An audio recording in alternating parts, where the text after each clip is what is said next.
Malcolm Payne, thank you for being here. Thank you, Emma, for giving me this opportunity. It's a most unusual thing for me. Can you share a time when you changed a long-held belief and what influenced that change?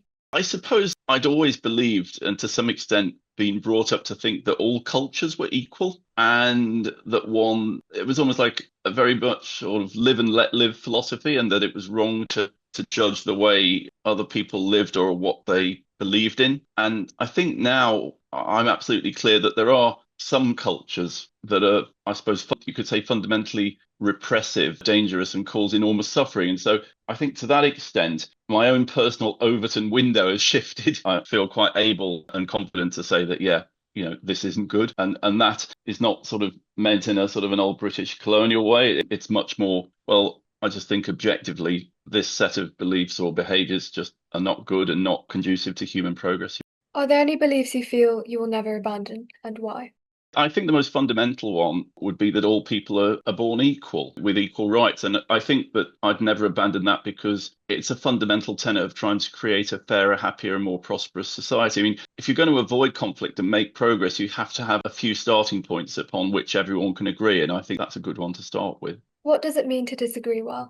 I think the first thing I would say to that is it means being able to disagree on a multitude of subjects on almost anything without recourse to any form of violence. And that would be physical or verbal. And I suppose if you're going to disagree well, the forum for disagreement is one that you've got to nurture so that a wide spectrum of views can be aired and shared, should we say. I think that, I suppose, since I know you're looking at universities, I guess one of the things I've come to understand in the last decade, and I think mainly I'm talking about British and American universities, perhaps more American universities, from which a lot of beliefs sort of eventually challenge, is what I think is unhealthy and doesn't lead to sort of a good diversity of view is that there seems to be a certain ideology and set of beliefs which are held by, I would say, a vast majority of academics in the humanities subjects. And, I don't think it really matters what the people in chemical engineering or nuclear science believe. But in the humanities where views are being spread and discussed, I don't think this lack of, can I call it, plurality of belief is particularly healthy. I think universities have a particularly important responsibility because students, I mean, particularly the vast body of students are between 18 and 21. And I suppose you could call them ideologically receptive. Their receptors are on. They haven't been exposed to a wide range of views previously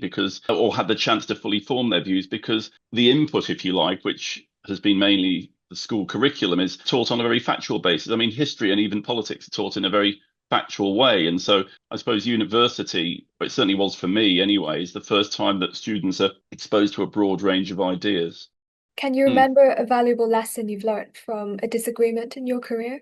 Yeah, when I realized I'd got it fundamentally wrong. Well, I mean, I've got it fundamentally wrong so many times. I don't think I could even highlight one, but I'd say the one of the most important things for me, I read quite a lot of the English journalist Danny Finkelstein, Lord Finkelstein, and he often introduces elements of psychology into his opinion pieces. And one of the things I learned from him many, many years ago was the effect of cognitive bias in decision making. And when I look back on a lot of my bad decisions, I think I can ascribe a lot of it to cognitive bias. And my final question for you is, how Hmm. can schools and universities promote good disagreement? I suppose I answered a little bit in the last question, but to some extent, I suppose that universities really need to ensure freedom of speech. And I'm more an advocate of the English version of freedom of speech. In the US, I get the strong sense that there's a historical constitutional obsession with the right to be able to say anything at all. And I feel that that's been highly damaging to American society because it fueled a colossal amount of disinformation. It's almost limited the ability to push back on views that are patently untrue.